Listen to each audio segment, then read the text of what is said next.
اینا امروزه کاریم پمپا اومده میکسر اومد یک ریس ریخ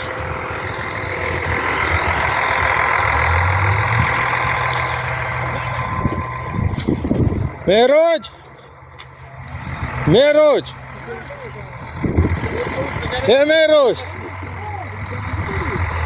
امروزه کارا را گفت کو کدام کارا را انجام دادید مهروج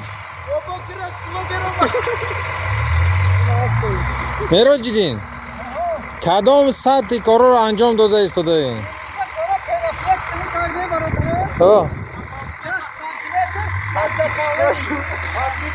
پاد بیتون که دست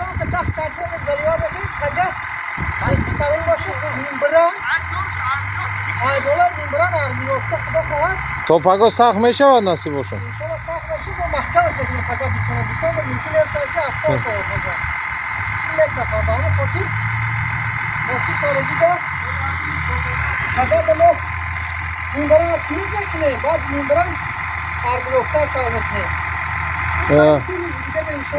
مساحت همینجا چند قدر است؟ 255 قدر. شما پناپلکس با چی مستحکم کرده؟ با پنا؟ استگی پناکله شبین خوابوندگی اینجا ده؟ چند قدر؟ 35 سانتیمتر شبه. قوم چی؟ 30 سانتیمتر قوم. از بالای کارای چی انجام می‌یابد؟ مهروج از بالای چی کارو میکنه با؟ آرمیرافتا. با بیتون ها؟ بیتون چند سانتیمتر میشه؟ بیتون 40 سانتیمتر.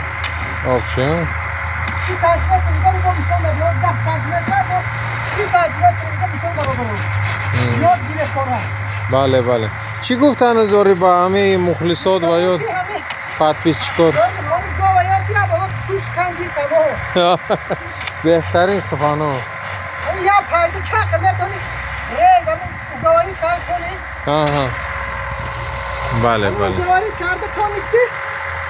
آنی خطا روسیش دیگه گم نیست گم نیست 5 سانتیمتر برزی یا متر برزی ریزی خوب پولشا گیری گپ حجم دا نیست گپ پول دا؟ گپ کار دا نیست ما اینجا کارکنی آمدگی نیست ما پول کارکنی آمدگی هم برو پول کارکنی ها؟ کار تاجیکستان پوله بهترین سفانو تاجیکستان پولی کاره کار باشه اگر شید با چی گفتن یا داری؟ پادپیس چیکار دا؟ مهروج جیم؟ یکان گپی دیگه داری که محکم کنه امروزه باید؟ مایل خوب مایل خیر پادپیس چیکار؟ در امان خدا